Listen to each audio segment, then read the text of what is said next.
So tell me about your theatre group in Milton Keynes. The group has existed for more than 10 years now, and we regularly perform at the Chrysalis Theatre, has become our venue of choice.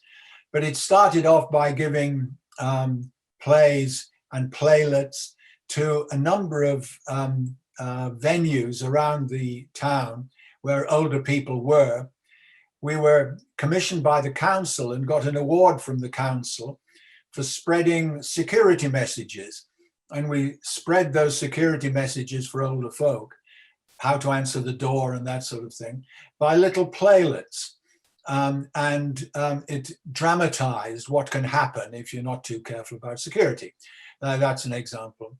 But then we were founded by a guy called Pip Parry, who's sadly died now. But he left us a treasure trove of small one-act plays and sketches about life in Milton Keynes, largely, a lot of them. And we do those. So we rehearse on a Tuesday and perform, as I say, I try and perform once a year on a major production, and then may have smaller other productions in between times.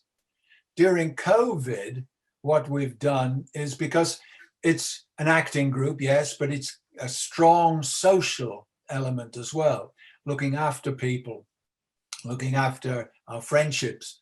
And so we've kept that going through a Tuesday morning at virtually exactly this time to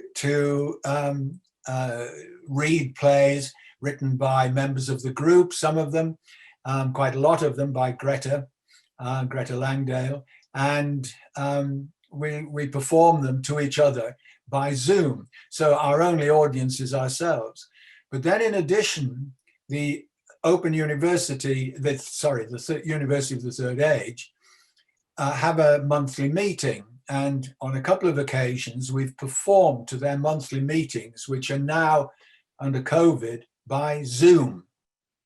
And, you know, we had an audience there of 100 or more, and was well received. But it's very difficult performing when you're used to performing on a stage, to perform for Zoom. Yeah. There are a lot of technical details or difficulties, which I can talk about if that's what you want. But yes, anyway, that's a little bit about our group. Sorry? I do want to pick that up, what it's like and how people find it. But before I go to that, can you just specify the makeup of your group? Is it older people, younger people, male? Oh no, what's it like? It's all older people.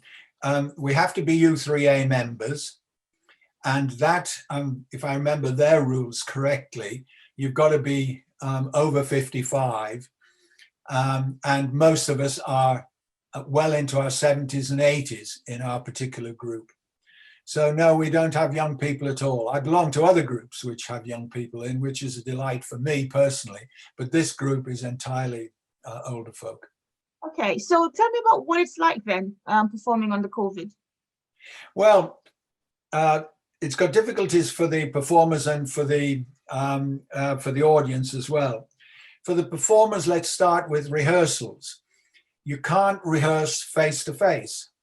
We normally meet on a Tuesday morning in one of the sheltered housing complexes, and we have a big room, and we walk around the room and we act properly. You can't do that, you can't rehearse under that. One of the key things we miss about not being able to rehearse is the warm-up. When you're doing a show or a stage, you've really got to get yourself in the zone, to use the jargon. Walk around a bit, react with each other, josh with each other, build a little bit of team spirit before you actually get onto the words of the play. And we can't do that. And then, of course, when you don't have an audience, the thing you miss is the reaction of the audience. You feed off their energy and they feed off yours, and you can build it. Well, we don't get any of that, I'm afraid. And the audience themselves, I think, miss a lot. Let's say, again, under COVID, when you can't go out to a theatre, a cinema, and have a shared artistic experience with other people in the audience, I think you miss a huge amount. It's almost like, this is like sitting and watching television, which is a sort of isolating thing.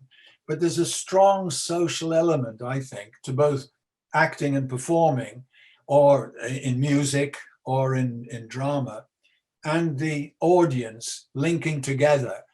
And that's a great thing that we're missing under COVID, I'm afraid. So those are the difficulties, but a lot of activities have actually been able to happen on Zoom. I could name quite a few that have been across the Milton Keynes, which I've collected. There's a virtual Vaults bar. The Vaults is a pub in Stony Stratford, or a bar room in Stony Stratford. And they have every Sunday morning, a jazz, or not jazz, I take it back, country session. And they're still doing it, but they're doing it virtually. We've done our tap. The Milton Keynes Music and Drama Festival, they actually have asked for entries via video. And so a lot of us, I've just been working on mine, are entering a video that we're going to take with our electronics, put it in, and then get judged in the same way.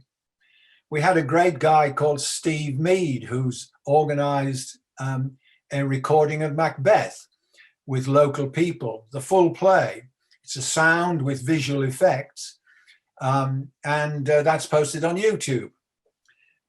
Stony Word is existing in a virtual way. Stony Word is an activity that's in Stony Stratford every year, when there are a lot of lectures and talks and performances, and that's going ahead.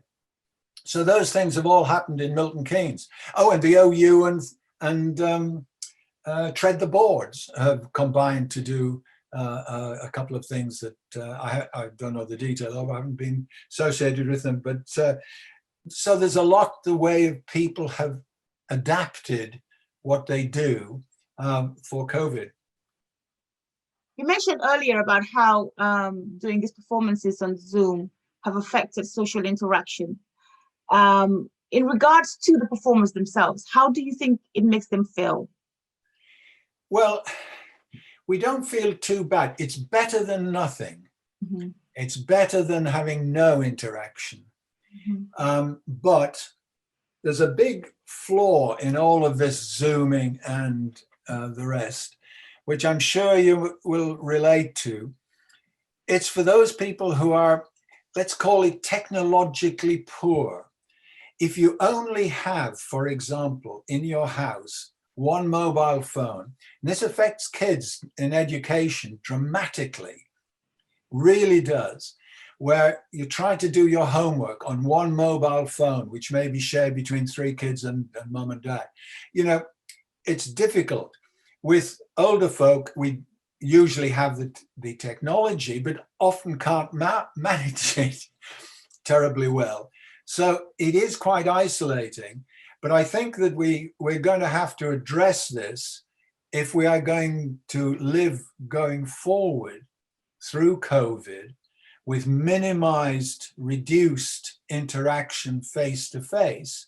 We're going to have to make sure that everybody can be linked in and wired via the technology. For example, I'll give you another example for our church. We do services, which are Zoom, but we did a survey of people who can't join on to us, and it's roughly about 15 to 20% of our congregation can't join in that medium. So we've got to find a way of getting out of that.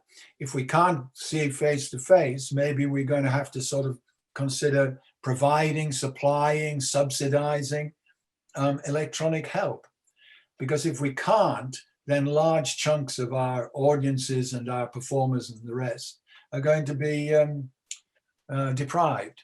Because again, you couldn't perform unless you had some of these technological links linked up to the net. Yeah, so it's almost like COVID has revealed another layer of poverty, isn't it? That Yes, wasn't noticed before. wasn't thought of before. Mhm. Wasn't thought of. Yeah. And So moving forward, say post-COVID, do you think you would be taking some of these new interactions via, technology forward, or would you go straight back into just physical performing? that's a very good question, because I think a lot of us are thinking about that. I believe that quite a lot will be done by electronic means. For example, when you're doing some acting, you've got to learn your lines, and we meet for word rehearsals. Well, that means if you go to somebody's house and all the rest of it, you've got to journey it. There's no reason you couldn't rehearse your words on a Zoom platform. So I believe that'll make a major change. I think that as well, we'll all be posting stuff, because again, audiences, even post-COVID, are going to be more reluctant, I fear, to actually come out and join together. So I think, yes, we will be changing, and because we've got skills now in this area, we're going to be able to do it and carry them forward. Thank you very much for your time. Well, thank you for inviting me on, as they say.